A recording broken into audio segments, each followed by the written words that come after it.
Hello বন্ধুরা, career space YouTube চ্যানেলে আপনাদের সকলকে স্বাগত জানাই। আশা করি আপনারা সবাই ভালো আছেন।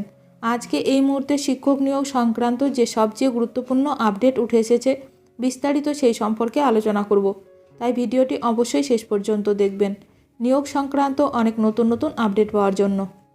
যারা চ্যানেলে নতুন তারা চ্যানেলটিকে সাবস্ক্রাইব করে পাশে থাকা বেল বাটনে প্রেস করে অল নোটিফিকেশানটিকে অন করে রাখবেন, কারণ এমন ধরনের লেটেস্ট আপডেট নিয়ে এই চ্যানেলে সবসময় ভিডিও আপলোড করা হয়ে থাকে।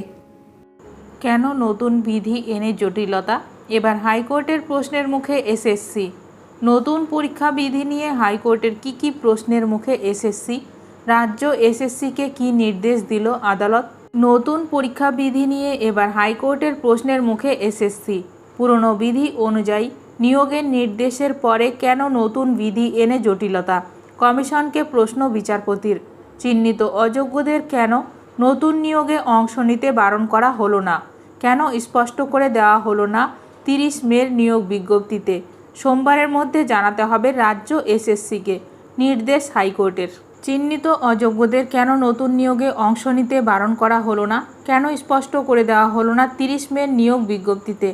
এসএসসির নতুন নিয়োগ বিধি অনুযায়ী এবার 60 নম্বরের লিখিত পরীক্ষা নেওয়া হবে, আগে যা ছিল 55 নম্বরের। নতুন পদ্ধতিতে একাডেমিক পারফরমেন্সের গুরুত্ব হ্রাস করা হয়েছে।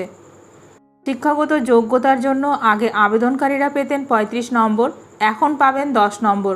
পাশাপাশি শিক্ষকতার অভিজ্ঞতা 10 এবং লেকচার ডেমনস্ট্রেশনের জন্য 10 নম্বর। সোমবারের মধ্যে জানাতে হবে রাজ্য এসএসসিকে, নির্দেশ কলকাতা হাইকোর্টের। আগে মাধ্যমিক, উচ্চ মাধ্যমিক, স্নাতক, স্নাতকোত্তরের জন্য আলাদা আলাদা নম্বর ছিল। নতুন পদ্ধতিতে মাধ্যমিক ও উচ্চ মাধ্যমিকের নম্বর গ্রাহ্যই নয়, গুরুত্ব দেওয়া হয়েছে শুধু স্নাতক ও স্নাতকোত্তরে প্রাপ্ত সর্বোচ্চ নম্বরে।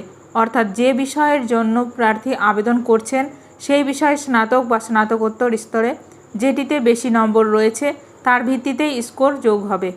হাইকোর্টের প্রশ্নের মুখে এসএসসি।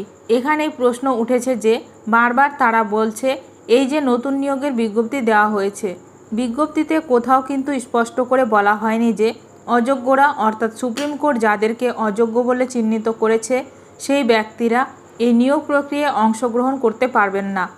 সেটা কিন্তু এই বিজ্ঞপ্তি কোথাও স্পষ্ট করে বলা হয়নি বলে বারবার শুরু করে অভিযোগ উঠছিল এবং আইনজীবীরাও একাধিকবার সেই অভিযোগ করেছেন। এখন দেখার বিষয় এই নিয়ে কি গুরুত্বপূর্ণ পদক্ষেপ গ্রহণ করেন রাজ্য সরকার। শিক্ষক নিয়োগ সংক্রান্ত সমস্ত রকমের আপডেট সবার প্রথমে পেতে এখনই আমার চ্যানেলটি সাবস্ক্রাইব করে রাখুন। ভিডিওটি ভালো লাগলে অবশ্যই লাইক করবেন। আজকের ভিডিওটি এখানেই শেষ করলাম। নতুন কোনো আপডেট নিয়ে দেখা হবে নেক্সট ভিডিওতে।